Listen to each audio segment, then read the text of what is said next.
Well, here we are. I turned down here at the next block. Thanks, mister. I'll get off there.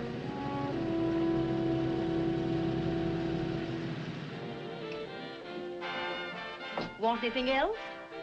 No. Hey, you. Me? Yeah, you. It's where you heading? East. Too bad.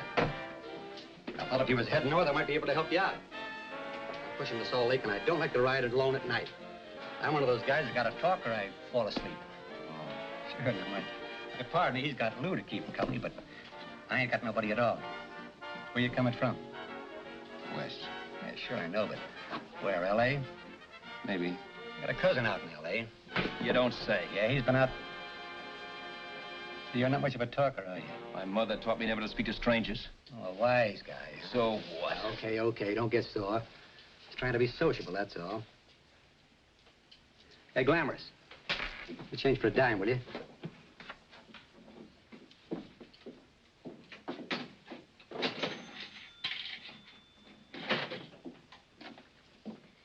Let's have something quieter this time, Joe. My head's splitting. Is that what's wrong with it? Done with your coffee? No. And don't rush me, will you?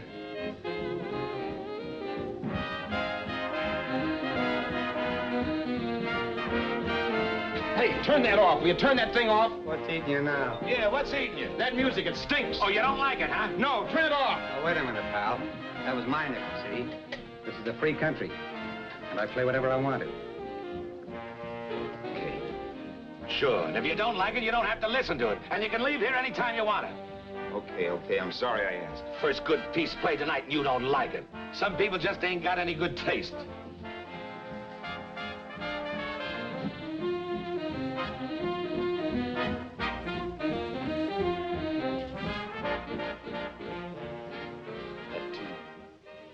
That tune. Why was there always that rotten tune? Following me around, beating in my head, never letting up. Did you ever want to forget anything? Did you ever want to cut away a piece of your memory or blot it out? You can't, you know. No matter how hard you try. You can change the scenery, but sooner or later you'll get a whiff of perfume or somebody will say a certain phrase or maybe hum something. Then you're licked again. I can't believe that you're in love with me. I used to love that song once. So did the customers back in the old Break at Dawn club in New York. I can't remember a night when I didn't get at least 3 requests for it. Sue, she was always selling it too. Those were the days.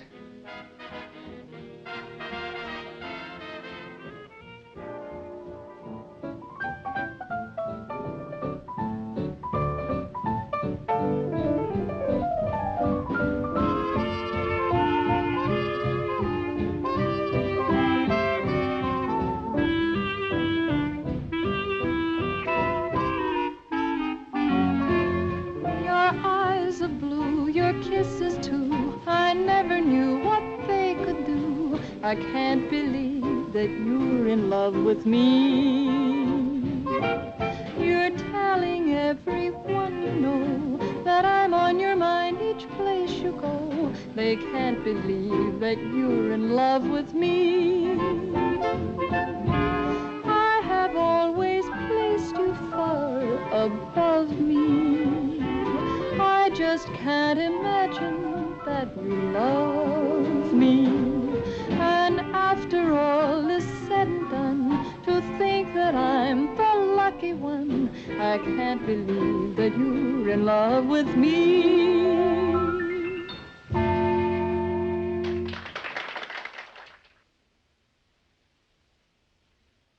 It wasn't much of a club, really. You know the kind. A joint where you could have a sandwich and a few drinks and run interference for your girl on the dance floor. I pounded the piano in there every night from 8 until the place closed up, which usually meant 4 in the morning. A good job as jobs went in those days. Then, too, there was Sue, who made working there a little like working in heaven.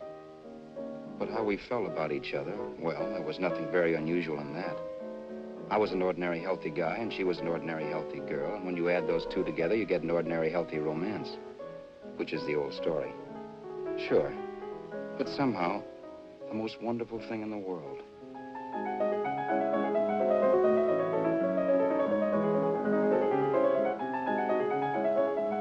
All in all, I was a pretty lucky guy.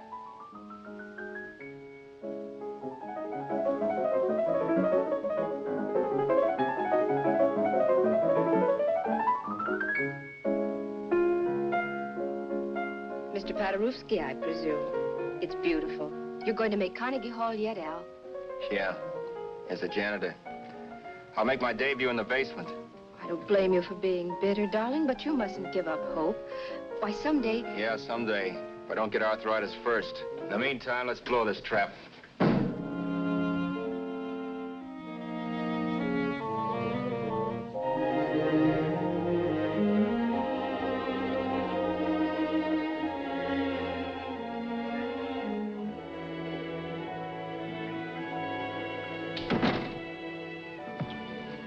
Like to get something to eat, hon? Oh, I don't think so, Al. I lose my appetite working in this flea bag. Let's go home. Okay. I can't stand much more of that dump. Did you see that drunk tonight trying to paw me? No, what drunk? Does it matter what drunk? Say, what's the matter with you tonight, darling? That's the third time you started to tell me something and then stopped. We shouldn't have any secrets from each other, Sue. Next week, we're going to make with the ring and the license. You and me will be a team. Yes, that's right. In the Bush League. I don't get you. We've been struck out. It's a funny way to talk, darling. Don't you want to marry me? Al, look, I love you. You know I do, and I want to marry you. But? But not now. Only after we've made good. Sunday, I'm going away. Oh, I know you'll think it's silly. That's why I hesitated to tell you. But I'm going to California. I want to try my luck in Hollywood. That's the most stupid thing I ever heard of. Don't you know millions of people go out there every year and wind up polishing cuspidors? I thought you had better sense. You sound as if you don't think I have any talent. That has nothing to do with it. I'll make out all right. Maybe. But what about me? Doesn't it mean anything to you that you're busting up all our plans? We may not see each other for years? It won't be that long. I thought you loved me. I do. You know I do. Well, here we are. Al. Al, why can't you see my side of it? I'm young. We both are, and we've got all the time in the world to settle down. Really, darling, what I'm doing is the only sane thing to do. I hate the thought of being so far away from you, but we'll be together again someday. Maybe you'll decide to come out too later on. So long. Al, aren't you going to kiss me goodnight? Sure. Why not? Good night.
Say, Roberts, you hit the jackpot this time.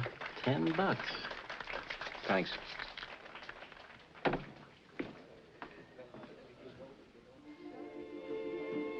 So when this drunk handed me a 10 spot after a request, I couldn't get very excited. What was it, I asked myself? A piece of paper crawling with germs. Couldn't buy anything I wanted. It couldn't... Then I thought of something.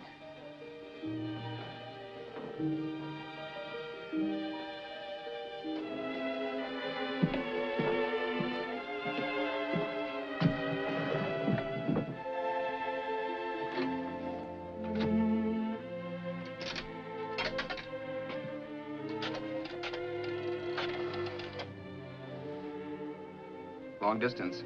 I'd like to put a call through to Los Angeles. Miss Harvey. Sue Harvey, Harvey. The number is Crestview 65723.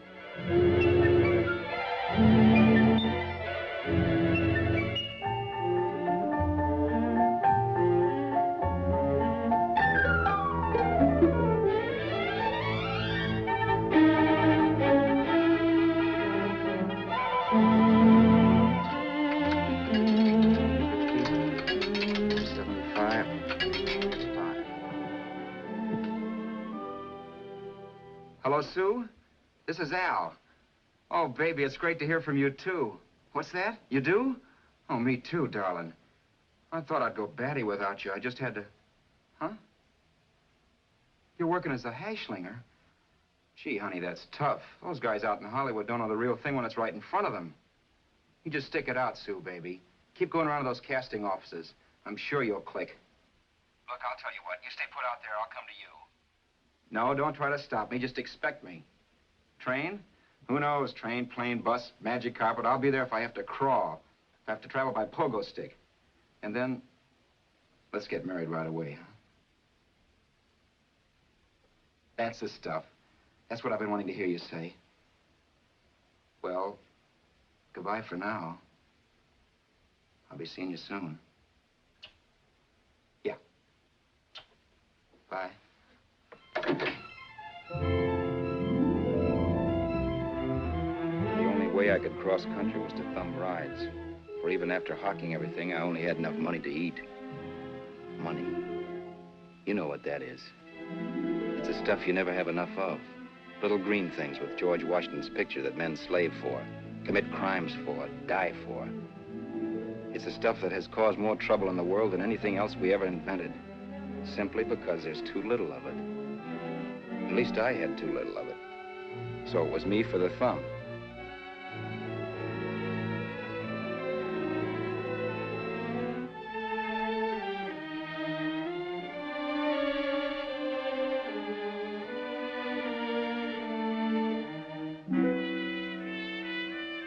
Ever done any hitchhiking? It's not much fun, believe me. Oh, yeah, I know all about how it's an education and how you get to meet a lot of people and all that. But me, from now on, I'll take my education in college or in PS 62, where I'll send $1.98 in stamps for 10 easy lessons.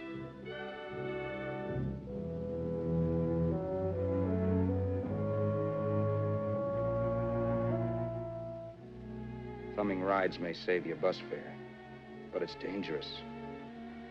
You never know what's in store for you when you hear the squeal of brakes. If only I'd known what I was getting into that day in Arizona. Here, throw that in the back seat. Okay, let's go. Make sure that door is closed.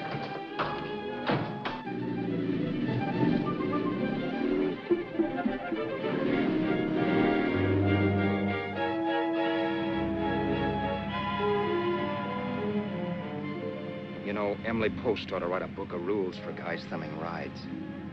Because as it is now, you never know what's right and what's wrong. We rode along for a little while, neither one of us saying anything. I was glad of that. I never know what to say to strange people driving cars. Then, too, you can never tell if a guy wants to talk. A lot of rides have been cut short because of a big mouth. So I kept my mouth shut until he started opening up. Hand me that little box in the compartment, will you, pal? Hold the wheel, will you?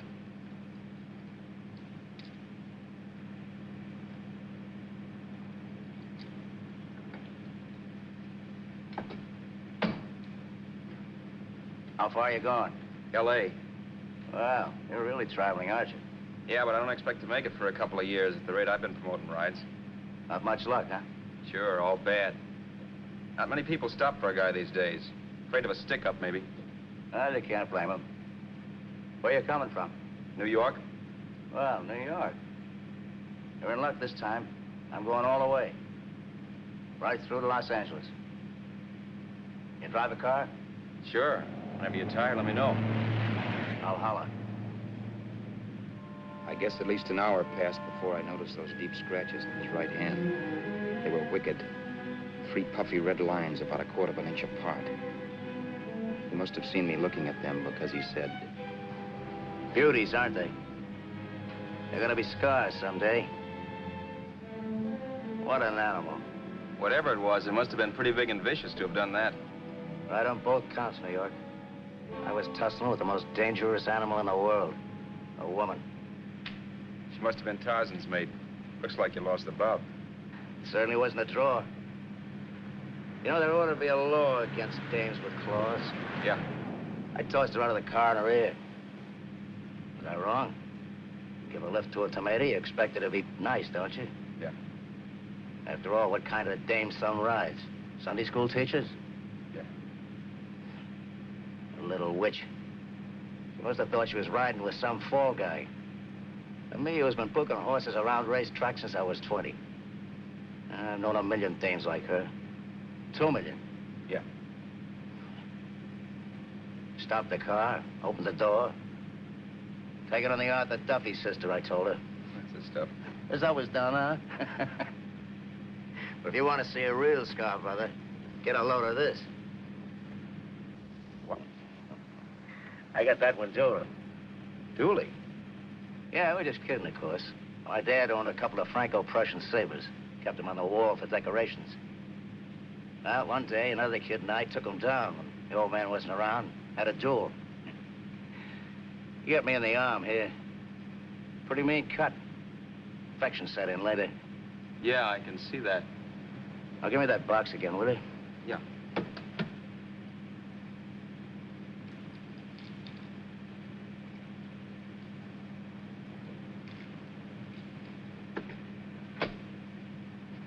Pain made me lose my head, I guess. Began slashing. Before I knew it, I'd put the other kid's eye out. That was tough. Well, it was just an accident, of course. But you know how kids are. I got scared and decided I was going to run away from home. Old man almost caught me when I was packing my duds. The bloody rag I had wrapped around my wrist hadn't caught his attention. Just seen the bundle for sure. But I beat it when he was phoning for a doctor. That was 15, 16 years ago. I haven't been home since. Pull in there for a bite or something, huh? a bite or something. Brother, was I hungry.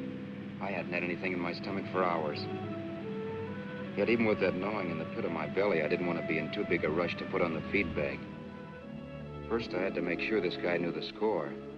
If I got him down on me, it was goodbye ticket to Hollywood. I'll wait out here for you, mister. If it's the money, don't worry about paying for it. This time it's on me. Well, that's white of you, Mr. Haskell, think nothing of it. You make your first million, maybe you can do the same for me. Come on, New York. I gotta make the West Coast by Wednesday. There's a horse running at Santa Anita named Pirate Bicycle. Means dough to me if I'm on him. We'll make it all right. He did most of the talking during the half hour we were in the place. I ate. He rambled on about his old man, whom he hadn't heard from since he ran away as a kid. And how he happened to become a bookie. And then all about how he got rooked in Miami. One race, 38 grand. They cleaned out my book. How do you like that?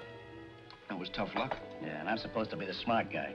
Well, you just wait. I'm going back to Florida next season with all kinds of jack. And you watch those stinkers run for cover. Want anything else? No, thanks. I've had plenty.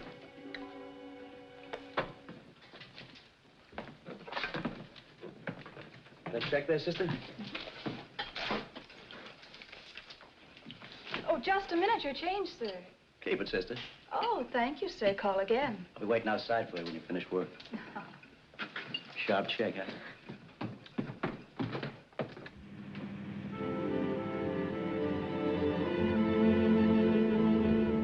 I drove all that night while Haskell slept like a log.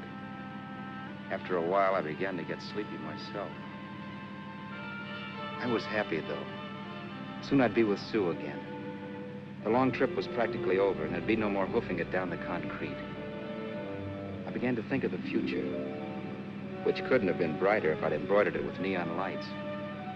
It was nice to think of Sue shooting to the top. It's amazing what a full belly can do to your imagination.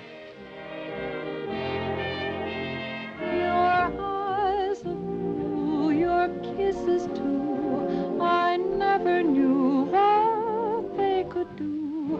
I can't believe that you're in love with me.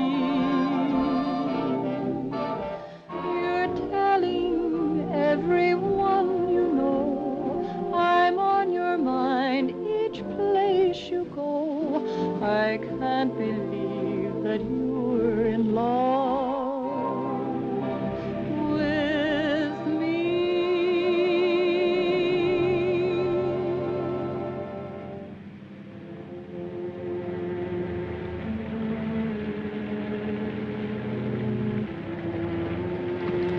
Mr. Haskell. Mr. Haskell. Mr. Haskell, wake up. It's raining. Don't you think we ought to stop and put up the top?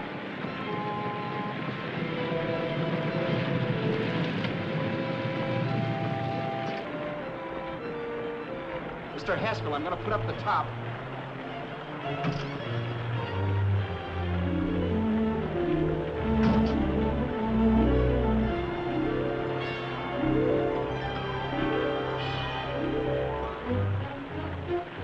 Up until then, I had done things my way. But from then on, something else stepped in and shunted me off to a different destination than the one I had picked for myself. For when I pulled open that door... Mr. Haskell, what's the matter? Are you hurt? Are you hurt, Mr. Haskell? Start your sermon. I'll listen to it. But I know what you're going to hand me even before you open your mouths. You're going to tell me you don't believe my story of how Haskell died and give me that don't make me laugh expression on your smug faces. I saw at once he was dead, and I was in for it. Who would believe he fell out of the car? Why, if Haskell came too, which of course he couldn't, even he would swear I conked him over the head for his dough. Yes, I was in for it. Instinct told me to run, but then I realized it was hopeless. There were lots of people back down the road who could identify me. That gas station guy and the waitress. I would be in a worse spot then, trying to explain why I beat it. The next possibility was to sit tight and tell the truth when the cops came. But that would be crazy. They'd laugh at the truth. I'm not having my head in a noose. So what else was there to do but hide the body and get away in the car? I couldn't leave the car there with him in the gully. That would be like erecting a tombstone.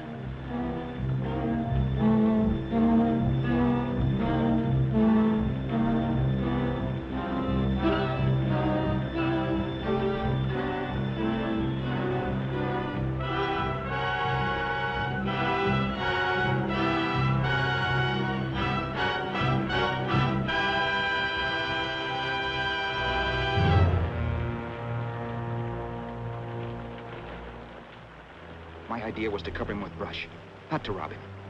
But then I remembered that even if I only drove the car for 100 miles or so, I would need money for gas. Besides, it was stupid of me to leave all that money on a dead man. Not only that, I'd have to take his driver's license in case I was stopped for something. I didn't like to think about it, but by that time I'd done just what the police would say I did, even if I didn't. My clothes. The owner of such an expensive car would never be wearing them. Some cop might pull me in on suspicion.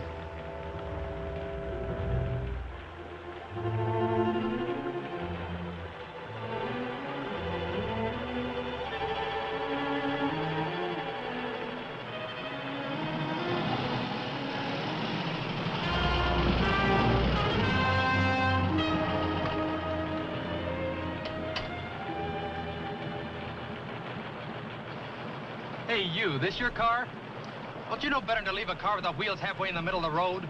That's the way accidents happen. I'm sorry, officer. I was just putting up my top. I didn't think. Well, the next time, think. I'll let you go now, but watch your step in the future. I know that's a lonely stretch, but cars come by here once in a while, and we have plenty of crack-ups.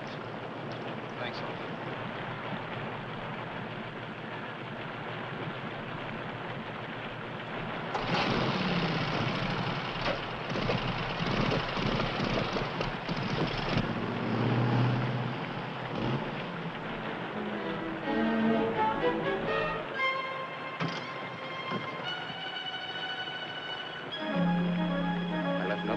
To give me away as Roberts.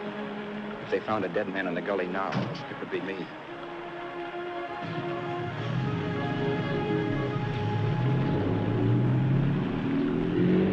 As I drove off, it was still raining. The drops streaked down the windshield like tears. I kept imagining I was being followed and that I could hear sirens back in the distance. Just how long it took me to cover the 60-odd miles to the California state line, I don't know. I lost all track of time.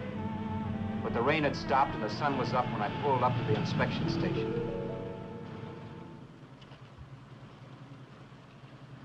Hello?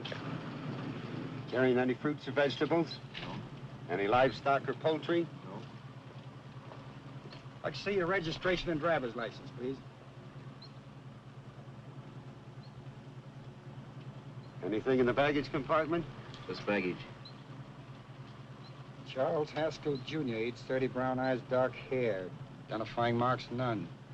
Are you Charles Haskell, Jr.? Yes. Well, remember, if you're employed and you stay over 30 days, you take out California plates.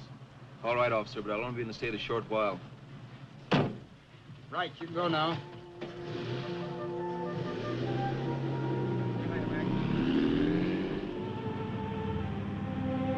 Drive any farther without some sleep. Cops or no cops. I knew I had to hit the hay and hit it hard. I was dead tired.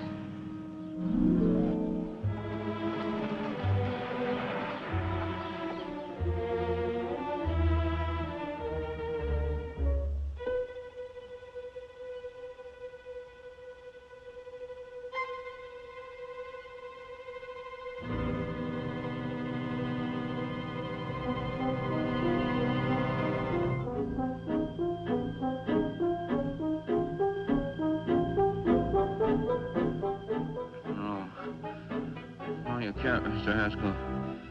No.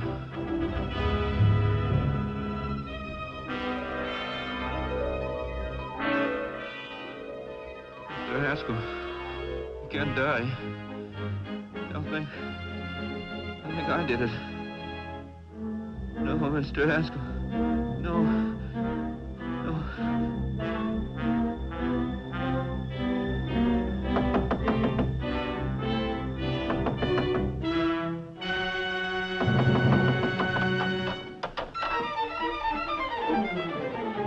Who's there? It's the maid. Can I come in and clean? Later. In a half hour. All right, sir.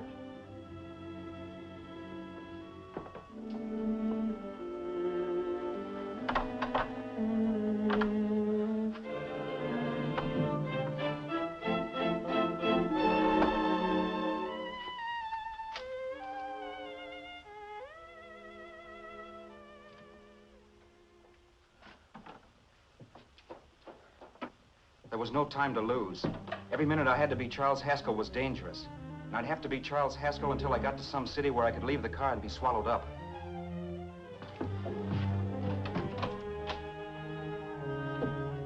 That meant driving the car as far as San Bernardino, maybe even to Los Angeles. In a little town, I might be noticed, but in a city, I should be safe enough. Then, after I ditched the car, I could go on to Sue. But those 5 minutes at the state line made me realize it might be a good idea to find out a little bit about Mr. Haskell. Then, if anybody asked me questions, I could give the right answers. The first thing I found out was that I had $768. This was a lot of jack, but believe me, it was the kind of money I'd rather not have.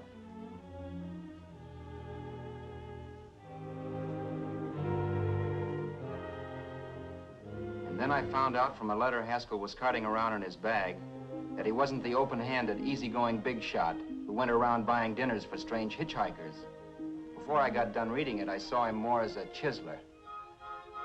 It was written to his old man in California, the one he hadn't seen in so many years. In it, Haskell posed as a salesman of hymnals, of all things. It was easy to see where Haskell expected to raise a new stake for his book in Miami by rooking his old man. That was about all I found out from his effects, and it was enough. I told myself, maybe old man Haskell was lucky his son kicked off. He would never know it, but it saved him from taking a flyer in Sacred Literature Preferred.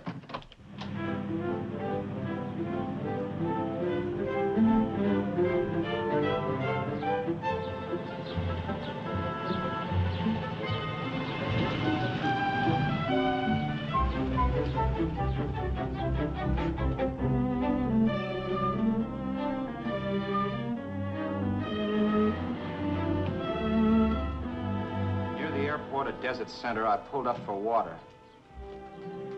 There was a woman. Hey, you!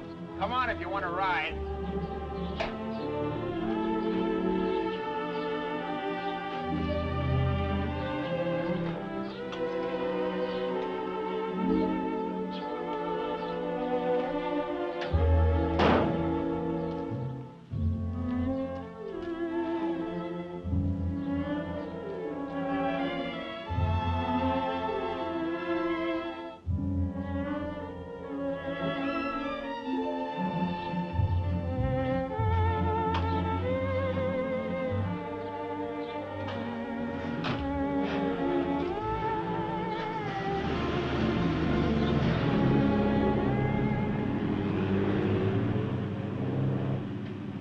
How far are you going?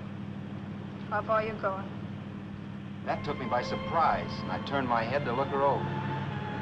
She was facing straight ahead, so I couldn't see her eyes. But she was young, not more than 24. Man, she looked as if she'd just been thrown off the crummiest freight train in the world. Yet, in spite of this, I got the impression of beauty. Not the beauty of a movie actress, mind you, or the beauty you dream about when you're with your wife, but a natural beauty. A beauty that's almost homely because it's so real. Then suddenly she turned to face me. How far did you say you were going? Los Angeles? L.A.? L.A.'s good enough for me, mister. That's what I was afraid of. What'd you say? Oh, nothing, just thinking out loud. People get in trouble for doing that. What's your name? You can call me Vera if you like. You live in Los Angeles? No. Where are you coming from? Oh, back there. Needles? No. Oh, sure, Phoenix. You look just like a Phoenix girl. Are the girls in Phoenix that bad? The girl must have been pretty tired, because she fell asleep not 20 minutes after she stepped into the car. She lay sprawled out with her head resting against the far door, like Haskell. I didn't like that part of it much, but I didn't wake her up. It wasn't that this girl still worried me. I'd gotten over that funny feeling I had when she looked at me, which I put down as just my jangled nerves. With her eyes closed and the tenseness gone out of her, she seemed harmless enough. And instead of disliking her, I began to feel sorry for her. The poor kid probably had had a rough time of it. Who was she, anyway? And why was she going to Los Angeles? And where'd she come from in the first place? The only thing I knew about her was her name. Not that it made any difference. A few hours more and we'd be in Hollywood. I'd forget where I parked the car and look up Sue. This nightmare of being a dead man would be over. Who this dame was, well, it was no business of mine. Where did you leave his body? Where did you leave the owner of this car? You're not fooling anyone. This buggy belongs to a guy named Haskell. That's not you, mister. You're out of your mind. That's my name, Charles Haskell. I can prove it. It's my driver's Save license. yourself the trouble, mister. Having Haskell's wallet only makes it worse. It just so happens I rode with Charlie Haskell, all the way from Louisiana. He picked me up outside of Shreveport. You rode? You heard me. Then it all came back to me. All the talk about dueling and scars and scratches. There was no doubt about it. Vera must be the woman Haskell had mentioned. She must have passed me while I slept. Well, I'm waiting. My goose was cooked. She had me. That Haskell guy wasn't dead yet. He wasn't stretched out stiff and cold in any Arizona gully. He was sitting right there in the car, laughing like mad while he haunted me. Well? There was nothing I could say. It was her move. Vera, whatever her name was. It was just my luck picking her up on the road. It couldn't have been Helen, or Mary, or Evelyn, or Ruth. It had to be the very last person I should ever have met. That's life. Whichever way you turn, fate sticks out a foot to trip you.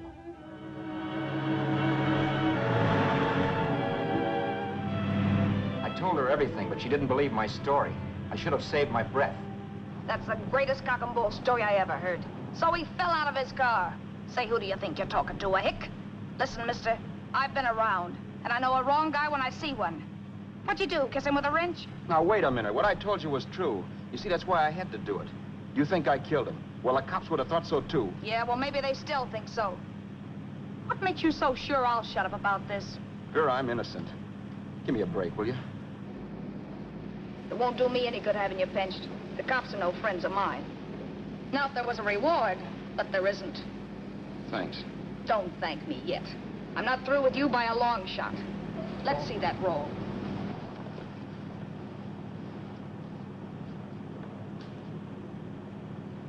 Is that all Haskell had? Isn't it enough? No, I thought he had more. Not that I know of. You can search me if you think I'm holding out on you. Well, maybe I will at that. He told me he was going to bet $3,000 on a horse named Paradisical on Wednesday at Santa Anita. He was stringing you along. He meant 300. Maybe. Sure, $3, 300. He was a piece of cheese, a big blowhard. Listen, mister, don't try and tell me anything about Charlie Haskell. Remember, I knew him better than you did. Okay, then you knew he was a four-flusher. That explains the $3 bet. I'm not so sure he didn't have that $3,000. Why should I believe you? You got all the earmarks of a cheap crook. Now, wait a Shut minute. Up. You're a cheap crook and you killed him. For 2 cents, I'd change my mind and turn you in. I don't like you.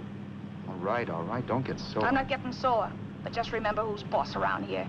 If you shut up and don't give me any arguments, you'll have nothing to worry about. But if you act wise, well, mister, you'll pop into jail so fast it'll give you the bends. I'm not arguing. Well, see that you don't. You know, as crooked as you look, I'd hate to see a fella as young as you wind up sniffing that perfume that Arizona hands out free to murderers. I'm not a murderer. Of course you're not. Haskell knocked his own head off. He fell, that's how it happened, just like I told you. Sure, and then he made you a present of his belongings. I explained why I had to do that. Doesn't make a difference one way or another. I'm not a mourner. I liked Haskell even less than I like you. Yeah, I saw what you did to him. What do you mean?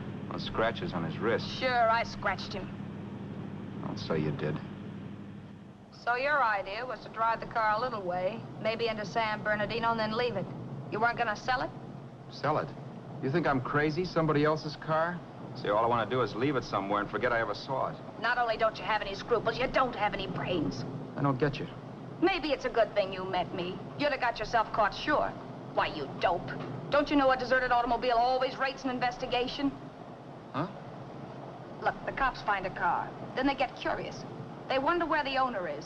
So, all right, they don't trace Haskell. They trace you. I never thought of that. The only safe way to get rid of the car is to sell it to a dealer. Get it registered under a new name. Say, stop at the next store. I want to get a bottle and do some shopping before we hit L.A. Okay. As soon as we find a place, I'll drop you off and pick you up later. Nothing doing. You're coming in, too. From now on, you and I are like the Siamese twins. Have it your way, but I don't get the point. The point is, I don't want you to get lost. I'm not going to beat it if that's what you're afraid of. I'll say you're not. Well, I'm going to see that you sell this car so you don't get caught. Thanks. Of course, your interest wouldn't be financial, would it? You would want a small percentage of the profits. Well, now that you insist, how can I refuse? 100% will do. Fine. I'm relieved. I thought for a moment you were going to take it all. I don't want to be a hog. A few hours later, we were in Hollywood. I was recognizing places Sue had written about. It struck me that far from being at the end of the trip, there was a greater distance between Sue and me than when I started out. Vera wasn't kidding with that Siamese twins crack. She rented a little apartment as Mrs. Charles Haskell. When I objected to this, she explained that it was on account of the car. A dealer might think something was funny if he called and found we were using different names.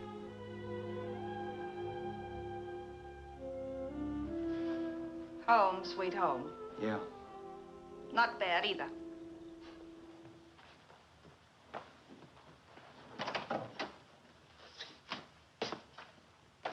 case there's any doubt in your mind, I'll take the bedroom. Yeah. Sure is stuffy in here.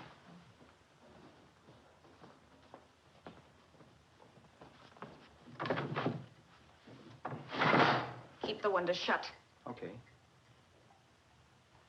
The old crow downstairs said there's a folding bed behind this door.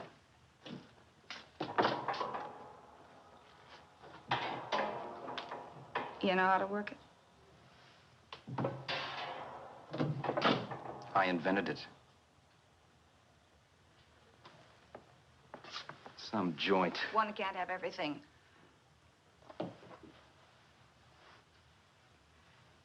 I'm first in the bathtub. I don't know why, but I figured you would be.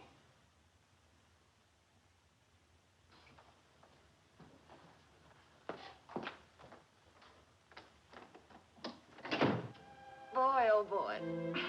Sure feels good to be clean again.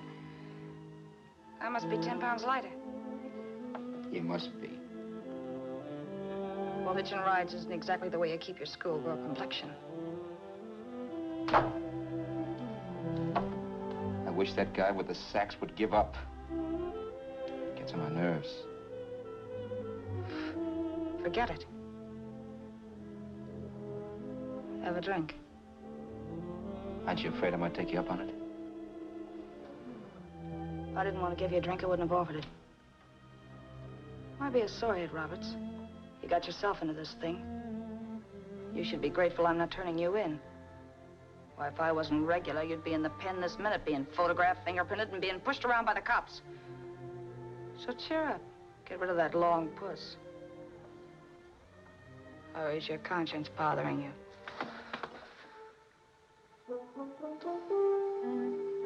No. It isn't. Swell. That's the spirit. He's dead and no woman around to bring him back. Anyway, I never could understand this worrying about something that's over and done with. Now, look, Vera, for the last time, I didn't kill him. Haskell was a sick man. Maybe he was dead before he fell out of the car. I don't know. Sure, he died of old age. All right. So if it'll make you sociable, you didn't kill him.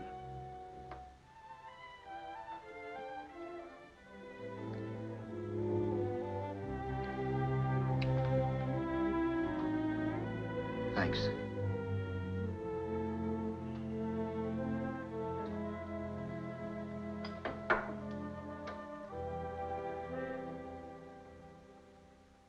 We're out of liquor, Roberts. Yeah. Too bad. I felt like getting tight tonight. Well, I think you succeeded. Am I tight? As a prima donna's corset. That's good. I wanted to get tight. Why? What have you got to get tight about? Oh, I don't know. A few things. Huh. You should have my worries. If I had your troubles, I'd stay sober. And I've got the key to that door. Yeah. Maybe you're right. I'm always right. You know, I don't like your attitude, Roberts. Well, there's a lot of things I don't like. Sure. But life's like a ball game. You gotta take a swing at whatever comes along before you wake up and find it's the ninth inning. I bet you read that somewhere. That's the trouble with you, Roberts. All you do is bellyache. Instead of taking it easy and, well, trying to make the best of things. But maybe that's what's wrong with the whole world. Get the professor. People knock themselves out trying to buck fate. Now, take you, for instance. You're lucky to be alive. Why, suppose Haskell had pulled open your door. You'd be playing a harp now. Think of that. You think of it. I'm tired of thinking. There's plenty of people dying this minute. I would give anything to trade places with you. I know what I'm talking about. I'm not so sure. At least they know they're done for. They don't have to sweat blood wondering if they are. Your philosophy stinks, pal. We all know we're gonna kick off someday. It's only a question of when. But what's got us on this subject anyway? We'll be discussing politics next. Yeah. Where'd you hide the butts? On the table, sucker.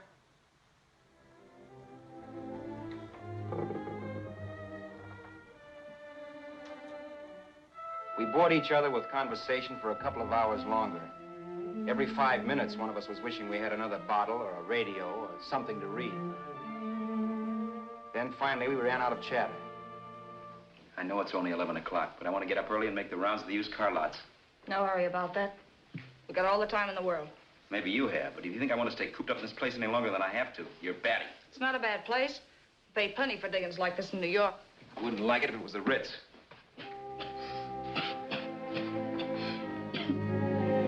Rotten liquor. You got a mean cough. Want to do something about it. I'll be all right. That's what Camille said. Who? Nobody you know. Wasn't that the dame that died of consumption? Yeah. Wouldn't it be a break for you if I did kick off? You'd be free with all Haskell's dough and car. I don't want to see anybody die. Not even me. Especially not you. One person died of me. If you did, well, that's all I need. You don't like me, do you, Roberts? Like you. I love you. My favorite sport is being kept prisoner. After we sell the car, you can go to blazes for all I care, but not until then.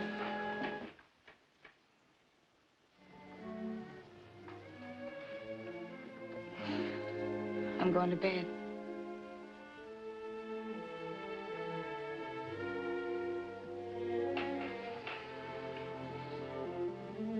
Good night, Roberts. Don't try and sneak away during the night. All the doors are locked. Anyway, if I find you gone in the morning, I'll notify the police. They'll pick you up. Don't worry, I know when I'm in a spot. Well, good night. I hope that portable rack isn't too uncomfortable for you. Don't lose any sleep over it, will you, Vera?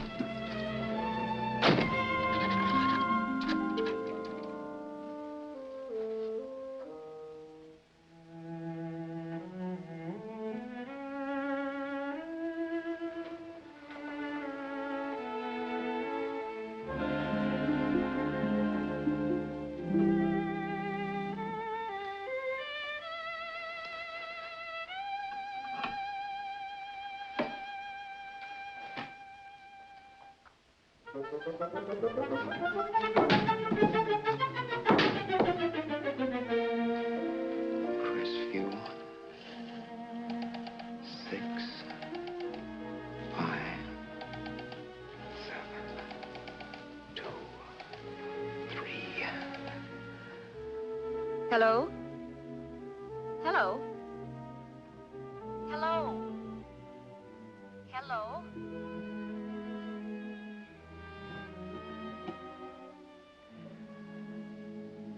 No. Not yet, darling. Tomorrow. Maybe. If this were fiction, I would fall in love with Vera, marry her, and make a respectable woman of her. Or else she'd make some supreme Class A sacrifice for me and die. Sue and I would bawl a little over her grave and make some crack about there's good in all of us. But Vera, unfortunately, was just as rotten in the morning as she'd been the night before. All right, I'm coming. Look, Vera, it's almost noon. So what? The dealers will be there all day. They'll be there all year, too, but that doesn't mean I'm going to wait that long. Shut up. You're making noises like a husband. Well, do I rate a whistle? You sure do, but let's go.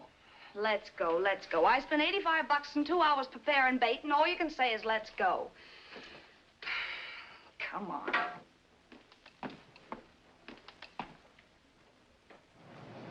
We passed a few used car lots last night down this way. What do you think we can get for this heap? I don't know. Plenty. You just let me handle everything.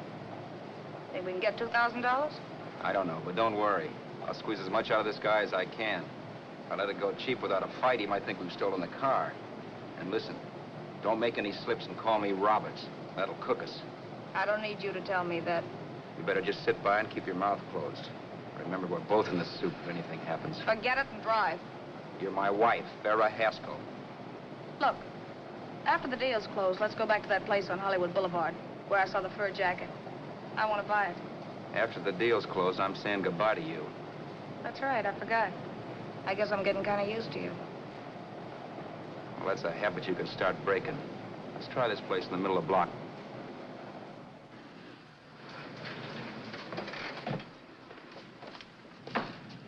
Good afternoon. What can I do for you? We're interested in selling a car. If the price is right. Well, if it's in good mechanical condition, it should blue book for about $1,600. Tony, take a look at this motor. 1,600. Are you kidding?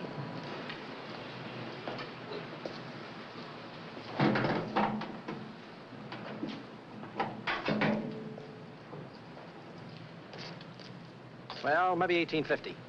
Before I let it go for $1,850, I'll wreck it and collect the insurance first.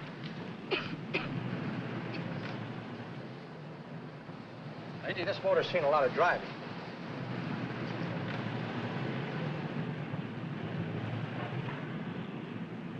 Well, the mechanic inspected the car. We haggled. At last, when we were all worn out, we hit a compromise. His price. Okay, it's a deal. All right, come in. We'll sign the papers. I have the ownership papers right here with me.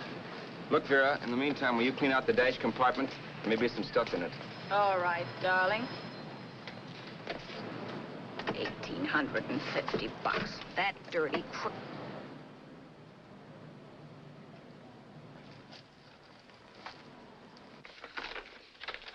In New York, huh? Yeah. But you bought the car in Miami? Yeah. Well, now let's see about the insurance. We can either have it transferred or canceled. What kind of insurance do you have, Mr. Haskell? Well, aren't all the papers there? I don't see any.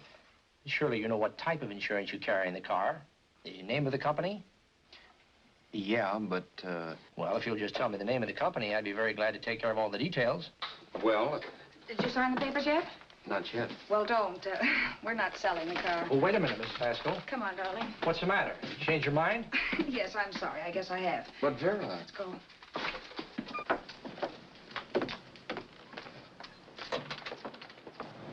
You got me out of a tight spot, Vera. But I still don't understand all this. You will in a minute. I almost threw away a gold mine. 1,850 isn't to be sneezed at. The car doesn't book for as much as I thought. We're not selling the car. You want to keep it. Now, wait a minute, Vera. You said yourself I wouldn't be safe until the car was in someone else's name. I'd like to be free of this mess when I go. That's just it, Roberts. You're not going. There's a drive-in at the next corner. Pull in there and we'll get a bite to eat. And I'll explain. What is this, another one of your brilliant ideas?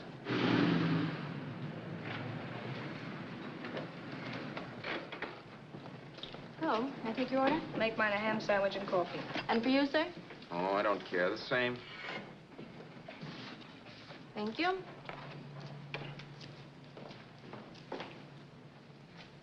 Get this, Vera. I've been pretty patient so far. I've done everything you asked me to do, but no more. Shut up. You've taken Haskell's money.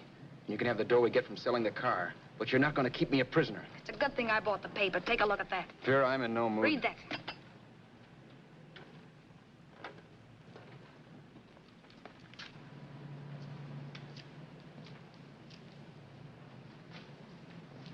No. Yes. No, I won't do it. Yes, you will. You think I'm crazy? It's impossible, I tell you. Excuse me.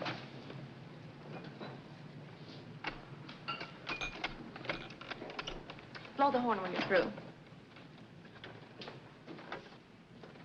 No one could possibly get away with an act like that. It'd be wise to me in a minute. Don't be yellow. You look enough like him. The same coloring and the same build. See how his clothes fit you? No kidding, you almost had me fooled for a while. Oh, grow up, Vera. Don't you think a father knows his own son? And there must be other relatives. The father won't have to know you. We'll wait till he gives up the ghost. He's an old geezer and he won't pull through. And as far as other relatives are concerned, they haven't seen you in 15 or 20 years. Eat. I'm not hungry. And I won't do it. It's not as tough as it sounds. Remember, you've got all kinds of identification. His car, letters, license. I could never get away with it. It's the stupidest thing I've ever heard. The old boy has scads of dough. Look in the paper there. Personal fortune assessed at over 15 million. He'll leave plenty, I tell you. Maybe he cut off his son. How do we know? It's out, Vera. I won't have anything to do with it. I think you will. Look, Vera, I'll do anything within reason. But not that. So forget it. Find yourself another stooge. You sap. You'll be fixed for the rest of your life as Charlie Haskell. You can take your inheritance and go away. No more worrying about the rent, no sweating, scheming, wondering where your next meal's coming from. Think about that, Roberts. Vera, please, you're talking too loud. On this, I'm splitting 50-50 with you. Sure, why not? We're both alike, both born in the same gutter. Now, take it easy, Vera. There's people around here. You don't know what you're talking about. We'll wait till we read that old man Haskell's dead. Then you show up. Like you read in New York that he was sick. No. Suppose he doesn't die. He will. I know he will. Something tells me. But as much as I insisted I would have no part of her scheme, Vera was taking it for granted I would. Neither of us had our mind on the cards as we played that night. I knew we were just trying to kill time between newspaper editions. This was a death watch for Vera. Maybe it was for me, too. Don't you realize if I'm caught, they'll want to know where I got the car and stuff, and they'll have me on a murder charge. If you're smart, you won't get caught. I knocked with 7. And if I'm caught, don't you realize you'll be out, too? 18 points, that gives me 30. How will I be out? You'll be out $1,850 we would have gotten on the car. Really, Vera, you'd be an awful chump if you threw away all that dough on a dizzy long shot. Let me sell the bus tomorrow. With the money it'll bring and what you've already got, a clever kid like you can run it up in no time. Then we'd both be in the clear. I'll be in the clear anyway. Maybe. Maybe. But if I got caught, I'd get good and sore at you, you know. You mean you'd squeal? Oh, no, not squeal exactly. Never mind what you meant.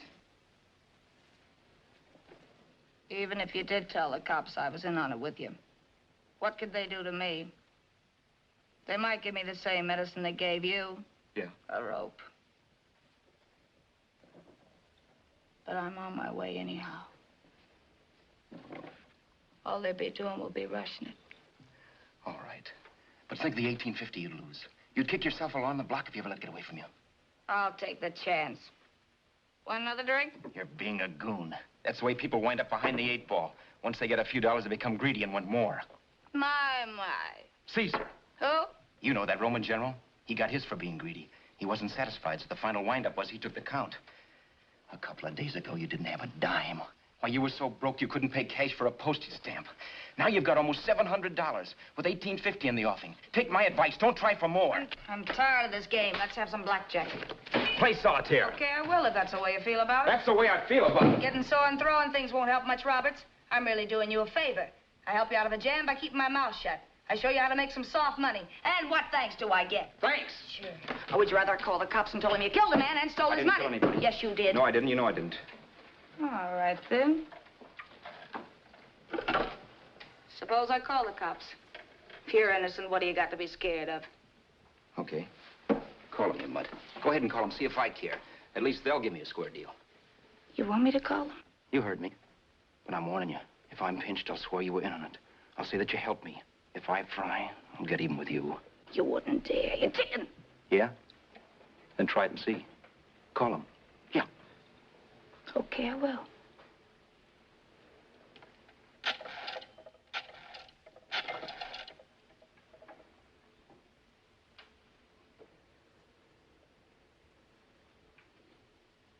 Information? I want the number at the Hollywood police station.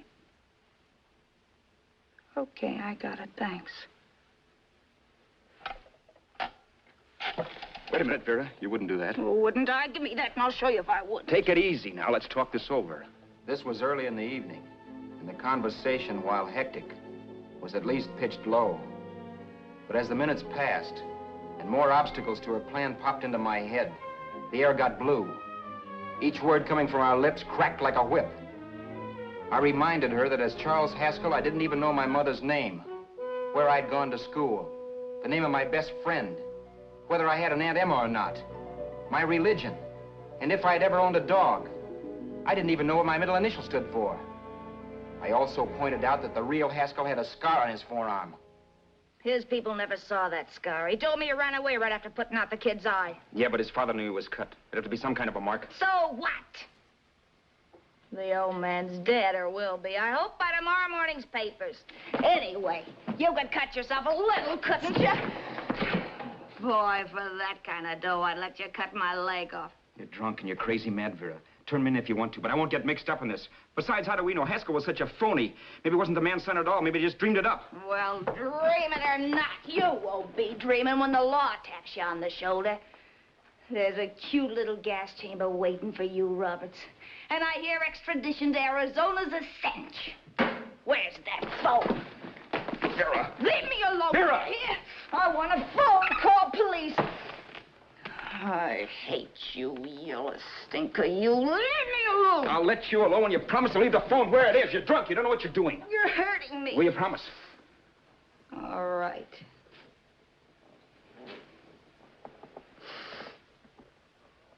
You hurt me. I'm sorry, but...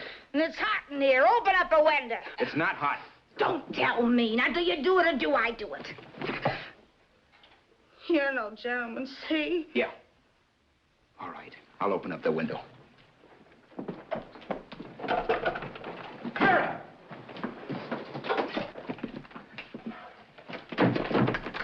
Vera, open the door. Please open the door. Vera, open the door. Don't use the phone. Listen to me. I don't like you, Roberts. You're no gentleman, see?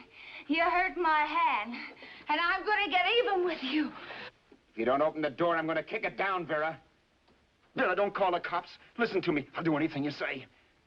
Vera, let me in. I'll break the phone.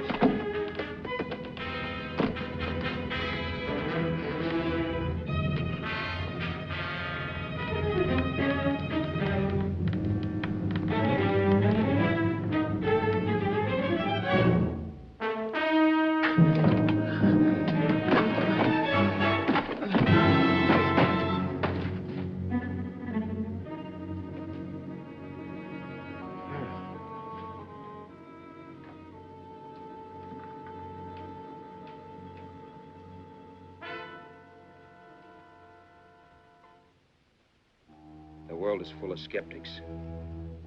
I know. I'm one myself. In the Haskell business, how many of you would believe he fell out of the car? And now, after killing Vera without really meaning to do it, how many of you would believe it wasn't premeditated? In a jury room, every last man of you would go down shouting that she had me over a barrel and my only out was force. The room was still. So quiet that for a while I wondered if I had suddenly gone deaf. It was pure fear, of course. And I was hysterical. But without making a sound. Vera was dead. And I was her murderer. Murderer. What an awful word that is. But I'd become one. I'd better not get caught. What evidence there was around the place had to be destroyed. And from the looks of things, there was plenty. Looking around the room at things we'd bought was like looking into the faces of 100 people who'd seen us together and who remembered me. This was the kind of testimony I couldn't rub out. No. I could burn clothes and hide bottles for the next 5 years. There'd always be witnesses. The landlady, for one. She could identify me. The car dealer, the waitress in the drive-in, the girl in the dress shop, and that guy in the liquor store. They could all identify me. I was cooked. Done for. I had to get out of there. While once I'd remain beside a dead body, planning carefully how to avoid being accused of killing him, this time I couldn't. This time I was guilty. I knew it. Felt it. I was like a guy suffering from shock. Things were whirling around in my head. I couldn't make myself think right. All I could think of was the guy with the saxophone and what he was playing. It wasn't a love song anymore. It was a dirge.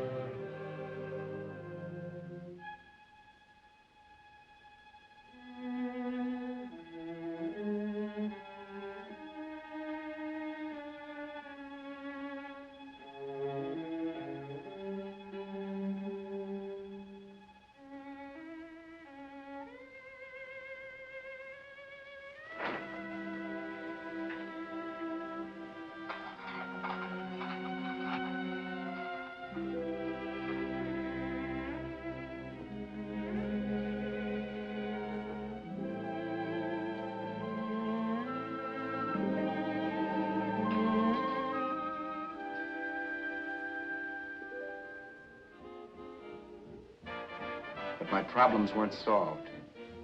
I had to stay away from New York for all time. Because Al Roberts was listed as dead and had to stay dead. that I could never go back to Hollywood. Someone might recognize me as Haskell. Then, too, there was Sue. I could never go to her with a thing like this hanging over my head. All I could do was pray she'd be happy.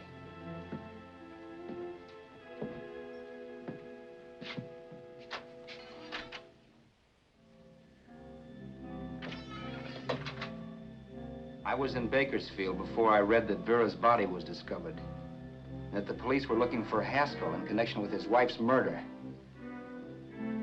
Isn't that a laugh? Haskell got me into this mess, and Haskell was getting me out of it.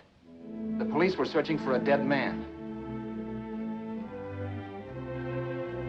I keep trying to forget what happened, and wonder what my life might have been if that car of Haskell's hadn't stopped. But one thing I don't have to wonder about. I know. Someday a car will stop to pick me up that I never thumbed.